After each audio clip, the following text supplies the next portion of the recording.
एक तरफ चुनावों में हमने देखा एक रहेंगे सेफ रहेंगे, बटेंगे तो कटेंगे जैसे नारे, और दूसरी तरफ अब ये एकता की बात होने लगी है, एक मिशन चल पड़ा है साधु संतों को। आपको लगता है कि चुनावों में जो मुद्दे उठे या लगातार इससे पहले जो हिंदू राष्ट्र की बात होने लगी है, एकता की बात या तुष्टीकरण के विरुद्ध इस सनातन एकता को दिखाने की ये कोशिश है और ये साधु संतों को भी भाने लगा है? मुझे नहीं लगता है इसमें कहीं से भी कोई भी आप दे सकते हैं कि राजनीतिकरण किया जा रहा है या सियासत की कहीं से भी कोई पृष्ठभूमि है इसके पीछे।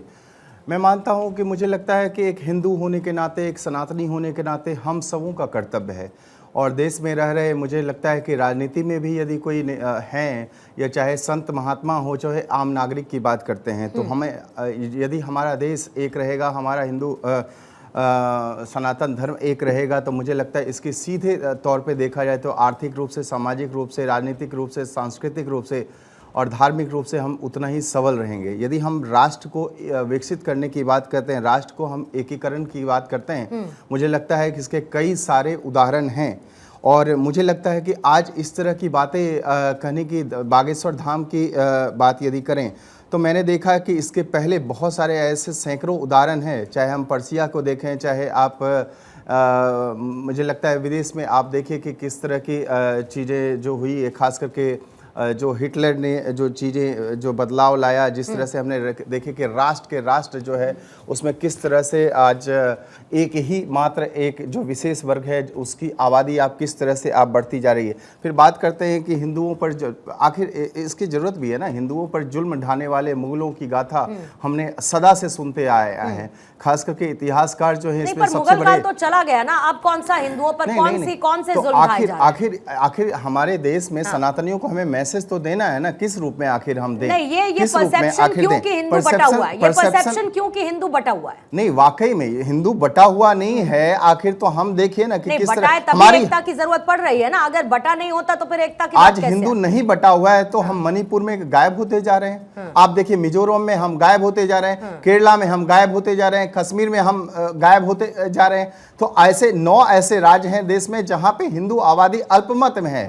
आखिर ये सब चीजें क्यों हुई? तो जब तक हम एक नहीं रहेंगे, वाकई में एक रहेंगे, नेक रहेंगे, सेफ रहेंगे। और एक इसका मैं उदाहरण फिर से मैं आपको कहना चाहता हूं कि आज हम मुगलों की गाथा लगातार हमने गाया, अकबर को हमने महान बना दिया, शाहजहां को कला प्रेमी बता दिया, औरंगजेब को न्यायप्रिय शासक बता दिया गया, लेकिन हमें चौल राजा के बारे में नहीं बताया गया, विक्रमादित्य के बारे में एक भी आप मूवी नहीं देख सकते हैं। आज जिन्होंने देश को सोने की चिड़िया बनाया, फिर बात करते राजा सोहेलदेव जिसने महमूद गजनवी को हराया, उसके बारे में हमें कहानियां नहीं सुनने को मिलती है। तो मैंने चूंकि उसके कारण कौन है, अबुल कलाम आजाद जैसे एक जो है अरबी को अरब कंट्री से जो आया उसको शिक्षा मंत्री बना दिया गया। और आप इसका सिलसिला हमने देखा कि आज हमें इतिहासकारों ने आज मुगलों और आतताइयों, आक्रांताओं को हमने महिमा मंडन किया, तो इसका श्रेय जाता है। फिर बात है कि आज इसकी जरूरत है। आज पाकिस्तान में 20% जो हिंदू थे आज कहां है? 1.6% से भी कम है। फिर आप बांग्लादेश की हालत आप देख लीजिए, बांग्लादेश में हिंदुओं के साथ हर दिन काटा जा रहा है, उसको मारा जा रहा है, उसको पलायन के लिए मजबूर किया जा रहा है। आज इसकी मांगी हम देख सकते हैं कि 23% जहां पे हिंदू हुआ करते थे, आज मुश्किल से 4 से 5% हिंदू वहां पे रह गए।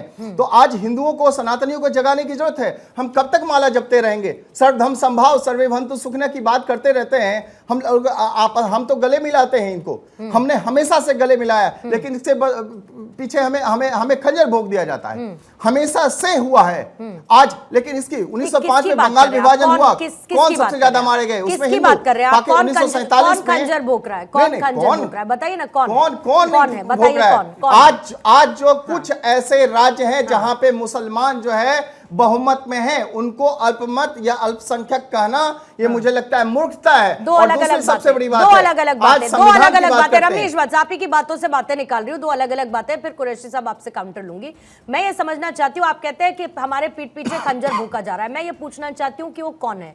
दूसरा, आप ये कह रहे हैं महिमा मंडन कर रहा है, कौन मंडन कर रहा है? मतलब पहले ये कहा जाता था कि मुस्लिम जो है वो डरे हुए हैं भाई, क्योंकि वो अल्पसंख्यक हैं, वो माइनॉरिटी में हैं, वो डरे हुए हैं, उनको डराने की कोशिश की जा रही है, एक ऐसा नैरेटिव। तो अगर हिंदू एकता की बात करने लगे, धर्म संसद लगाने लगे और बहुत सारे ऐलान करने लगे, तो क्या हिंदू डरने लगा है क्या? क्योंकि कहीं कहीं पर अब हिंदू अल्पसंख्यक हो रहा है, तो जहां पर अल्पसंख्यक हिंदू होगा तो डरने लगेगा क्या भारत देश में?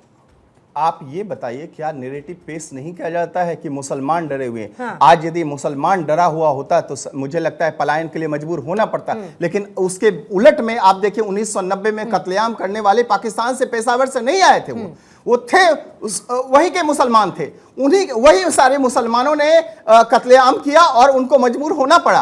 आज आप देखिए, जैसा कि मैंने कहा आपको, मिजोरम की बात मैंने करी, मेघालय की बात करी, आपको आसाम की बात करी, आप केरला की बात करी, तो वहां पे वो आखिर कौन है? आसमानी से कोई परिंदा तो नहीं आया था, वो सारे के सारे वहीं के लोग थे, स्थानीय लोग थे जिन्होंने मजबूर किया। और फिर इसके बहुत सारे उदाहरण हैं। आज कहा जाता है ना कि मुसलमान डरे हुए, यदि डरा हुआ होता तो मुझे लगता है कि ये जितने भी आप देखिए हिंदू त्योहार होते हैं, गणेश पंडाल की बात करें, दुर्गा पूजा की बात करें, हर एक हिंदू त्योहार में पत्थरबाजी तो मतलब उसका एक ही जवाब है आपके हिसाब से कि सनातन हिंदू एकता नजर आए, है ना? हमारा जवाब एक ही है कि आए। आप हिंदू डरा हुआ नहीं है। यदि आप उसको डराने की कोशिश करेंगे तो आपको फिर जाना पड़ेगा यहाँ से। कुरैशी साहब, आप कुछ बात रखना चाह रहे थे, लेकिन मैं कह रही हूँ कि आपकी पार्टी आके कहती है 15 मिनट दे दो, 15 मिनट दे दो, बता देंगे फिर उसके बाद क्या होता है। अभी तो हमने रोका हुआ है, जरा खाली कर दो, उसके बाद हम दिखा देंगे। फिर तो सनातन और हिंदू धर्म से जुड़े हुए लोग फिर एकता की बात करेंगे, वो उसमें भी दिक्कत नहीं होनी चाहिए फिर तो। देखिए, प्रॉब्लम ये है कि जिन लोगों को 15 मिनट दिखते हैं उनको 16 मिनट नहीं दिखते, 14 मिनट नहीं दिखते, 13 मिनट नहीं दिखते, 17 मिनट नहीं दिखते। अब वो किसी की आंख पे पट्टी बंधी हुई है तो दानिश कुरैशी या ऑल इंडिया मजलिस इत्तेहादुल मुस्लिमीन बैरिस्टर असदुद्दीन ओवैसी साहब या अकबरुद्दीन ओवैसी साहब उनकी आंखों पे पट्टी नहीं हटा सकते। अच्छा। दूसरे नंबर की बात, बहुत सारी बातें रमनीश भाई ने बातें करी कि भाई इन्होंने ये किया और उन्होंने वो किया, ऐसा किया वैसा किया। देखिए, अकबर की महिमा गान अगर आप देखेंगे तो मैं नंबर भूल रहा हूँ, लेकिन अकबर की महिमा तो उस दौर में तमाम लोग जो थे वो उसकी गाथाएं गा रहे थे। उसकी तो तारीख मिल जाएगी। खैर, उससे छोड़ दीजिए। आज एक नई बात आ गई है संभल के जामा मस्जिद को लेकर, संभल की जामा मस्जिद को। तो उसमें हमारे मित्र शायद रमनीश भाई भी थे, शायद सुबह में थे ना, आप हम ही थे। तो मैंने उनसे ये सवाल पूछ लिया, लेकिन ड्यू टू एरर मैं बोल नहीं पाया, तो इसलिए मैं इनको जवाब दे दूं कि अगर हिसाब करने की बात आएगी कि भाई इतने सालों आपने, मुगलों ने आके ये कर दिया, वो कर दिया, अब शेर शाह सूरी ने आके ये कर दिया और इसने वो कर दिया, ये सारी चीजें करते रही। अगर इस देश में जो मूल मुसलमान, जो दलितों में से बने हुए हैं, अगर इन्होंने 2000 साल का इतिहास का हिसाब मांग लिया तो ना अवध साहब जवाब दे सकेंगे, ना पैनल पे बैठे ये तमाम लोग। क्या हम भी हिसाब चुकता कर लें? तो ये तरीका नहीं है। देश में, सुनिए, देश में 1947 के, अरे देखिए, इंटरप्ट मत करिए बंसल जी, इंटरप्ट मत करिए। अरे सुनिए, दलित उस जमाने में डर गया होगा, मुसलमान तो बिल्कुल भी नहीं डरता और आपसे तो बिल्कुल भी नहीं। मुसलमान को ये नहीं है, ये गलत कह रहे हो आप। ये मुसलमान मानसिकता यहाँ टीवी चैनल में मत फैलाइए। ये मुसलमान मानसिकता यहाँ पर टीवी चैनल में मत फैलाइए। दलित समाज हमारा कभी भीरू समाज नहीं रहा। नहीं, इन्होंने गलत कहा ना, मैं इसलिए काउंटर कर रहा हूँ। आप बोलिए। अब ठीक है, एक बार सुन लेते हैं इनको, फिर उसके बाद मैं आपके पास से आ रही हूँ। अब सवाल आके यहाँ ये खड़ा है कि देश में आजादी से पहले लोकतंत्र नहीं था।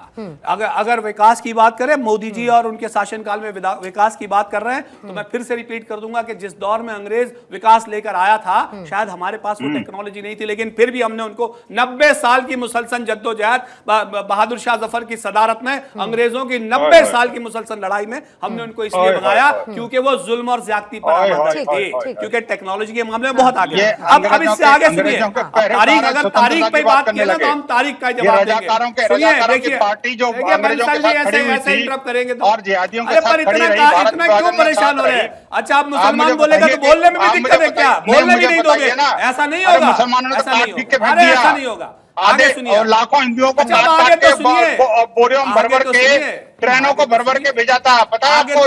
पॉइंट पर आ जाते हैं, पॉइंट पर कुरैशी साहब आ जाते हैं, क्योंकि विनोद जी अपना काउंटर रखना चाह रहे हैं। एक बार पॉइंट पर आ जाते हैं, बोलिए जल्दी से। देखिए, अब सवाल आके यहाँ ये खड़ा है कि देश में लोकतंत्र नाफिज हुआ, लोकतंत्र के साथ तमाम लोगों को समानताएं मिली। अब से पहले जितने भी राजा थे, चाहे मुस्लिम राजा थे, चाहे हिंदू राजा भी थे, सबने अपने अपने तरीके से अपना धर्म चलाया, अपनी सत्ताएं चलाई, सब कुछ चलाया। लेकिन लोकतंत्र जब आया तब सबको समानता मिली। अब जब समानता की बात आ गई है और उसके बाद ये कहता है कि पहले इन्होंने ये किया था, तो हम भी अगर आज बताइए ना, आज बताइए, पहले छोड़ दीजिए किसने क्या किया था। ये 15 मिनट की बात पहले थोड़ी हुई थी, आजादी से पहले थोड़ी हुई थी, अंग्रेजों ने थोड़ी की थी, उस वक्त थोड़ी यहाँ पर राज कर रहे थे अंग्रेज। 15 मिनट